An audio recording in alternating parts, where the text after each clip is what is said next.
Good evening guys. तो चलिए हम लोग जल्दी से मंडे मार्केट के लिए अपना एनालिसिस कर लेते हैं और देख लेते हैं कि हम लोग को मंडे के दिन किस तरीके से अपने ट्रेड्स को प्लान करना है।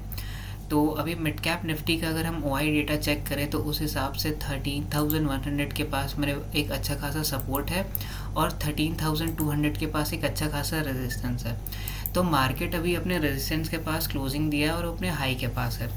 तो मंडे के दिन अगर मार्केट साइडवेज ओपन दे देता है अपने रेजिस्टेंस के पास, तो हम लोग को वेट करना है कि मिड कैप निफ्टी 13,200 के पास आए और एक बेयरिश प्राइस एक्शन दिखाए।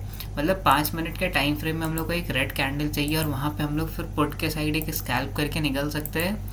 हम लोग ज़्यादा बड़े टारगेट के लिए नहीं जाएंगे, हम लोग को जैसे ही एक अच्छा खासा स्कैल्प मिलेगा हम लोग अपने प्रॉफिट्स को बुक करके निकलेंगे। और अगर हम लोग एक प्राइस एक्शन यहाँ पे मंडे के दिन अगर मार्केट साइडवेज ओपन होगा तो वो कुछ इस तरीके का भी प्राइस एक्शन बना सकता है डबल टॉप का। तो उसमें एक हम लोग को एक अच्छा खासा स्कैल्प मिल जाएगा। तो आप लोग हाई के पास यहाँ पे सेलिंग का प्लान कर सकते हो मिड कैप में। और मेरे हिसाब से 13,100 में अच्छा खासा कॉल राइटिंग भी हो के रखा हुआ और पुट राइटिंग भी हो रखा है। तो मंडे के दिन मिड कैप निफ्टी का वीकली एक्सपायरी 13,100 के पास हो जाएगा। तो आप 13,100 के पास जब मार्केट हो तो आप अपने प्रीमियम्स को आइडेंटिफाई कर सकते हो। अगर कॉल के प्रीमियम को एडजस्ट होना होगा तो 13,100 के पास भी आप एक बाइंग का प्लान कर सकते हो। अगर कॉल का प्रीमियम एडजस्ट नहीं हुआ होगा तो वो एडजस्ट हो जाएगा वहाँ पे और आपको एक अच्छा खासा प्रॉफिट मिल जाएगा। तो चलिए हम लोग जल्दी से बैंक निफ्टी देख लेते हैं।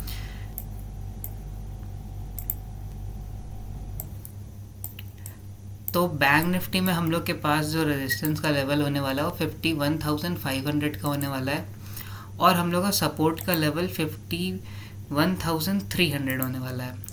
तो हम लोग को देखना है कि हम लोग का मार्केट कहाँ पे ओपन हो रहा है।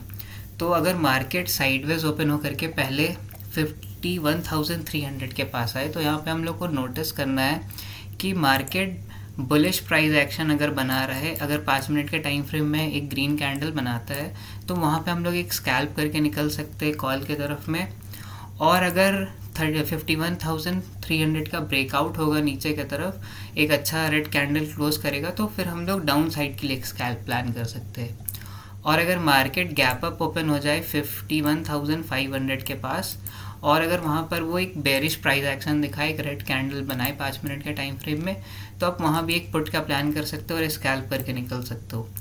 और बैंक निफ्टी जब तक 51,500 के नीचे है तब तो हम लोग अच्छे से बुलिश नहीं हो सकते और जब तक बैंक निफ्टी 51,000 के ऊपर है तब तक हम लोग अच्छे से बेयरिश नहीं हो सकते।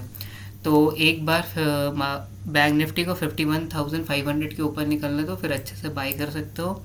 और अगर सेलिंग के लिए जाना है तो 51,000 का लेवल को ब्रेक होना दो।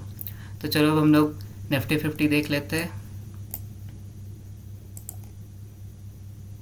तो निफ्टी 50 का आप लोग खुद से प्राइस एक्शन देखो। ये 1 आवर टाइम फ्रेम में मैंने एक चैनल ड्रॉ किया था और इसका ब्रेकआउट करके निफ्टी 50 अभी पूरा इनडिसीजन क्रिएट किया हुआ है। यहाँ पे जो भी बाय हो रहा है वो तुरंत सेल हो जा रहा है। तो यहाँ पे पूरा इनडिसीजन क्रिएट किया हुआ है। और हम लोग अभी अगर निफ्टी 50 का ओआई डेटा चेक करें तो 52,200 के पास एक अच्छा खासा सपोर्ट है हम लोग का। तो अगर मार्केट 52,200 का सपोर्ट को ब्रेक करके अगर यहाँ से नीचे निकलता है तो हम लोग एक आराम से सेलिंग प्लान कर सकते हैं और पुट साइड में एक ट्रेड प्लान कर सकते हैं। लेकिन आप यहाँ पे एक चीज़ नोटिस कर लीजिएगा, अगर निफ्टी 50 52,200 के नीचे अगर क्लोजिंग दे रहा है तो उस वक्त आप चेक करिएगा कि बैंक निफ्टी भी आपका 51,300 के सपोर्ट का ब्रेक डाउन करना चाहिए। तब दोनों इंडेक्स अगर साथ में नीचे फॉल करेंगे तो दोनों में अच्छा फॉल आएगा। तो आप यहाँ पे एक फॉल कैप्चर कर सकते हो 52,000 के 25,200 के नीचे। और अगर आपको बाइंग के लिए प्लान करना है तो आप वेट करो 52,275 के ऊपर एक अच्छा ग्रीन कैंडल क्लोज होने दो और अगर उसके हाइप का ब्रेकआउट होता है तब आप एक कॉल की तरफ स्कैल्प कर सकते हो। उससे पहले अगर मार्केट इस चौपी रेंज के बीच में तो यहाँ पे ट्रेड करना अवॉइड करना, क्योंकि आप यहाँ पे देख सकते हो किस तरीके का सारा कैंडल्स इनडिसीजन क्रिएट कर रहा है। तो आप कहीं भी कुछ भी बाई करोगे तो आपका लॉस होना फिक्स है। मार्केट को या तो 25,200 के नीचे निकलने दो या 25,275 के ऊपर निकलने दो। तो मंडे के लिए इतना ही एनालिसिस होगा। अगर कोई अपडेट होता है तो मैं वापस से वीडियो डाल करके आपको अपडेट कर दूंगा। तो आज के लिए इतना ही। Thanks for watching.